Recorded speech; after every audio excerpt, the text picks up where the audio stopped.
সালমা, আর কাঁদিস নি, ওসব কথা সব ভুলে যা।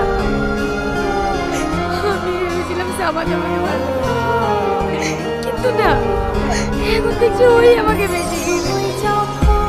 এখন আমার নিজের প্রতি নিজেই ঘৃণা। তাহলে তোকে ভালোবাসি সে কে? আমি জানতে চাইনি সে কি। আমার আর কিছু ভালো লাগছে না রে। সালমা, কে তো আবার চিঠি দিল? ও চিঠি পড়তে দেয়, ছিঁড়ে ফেলবি না। পাগলামো করিস নি, চিঠিটা খুলে দেখ কি বলছে। আমি দেখবো না, পারলে তুই দেখ।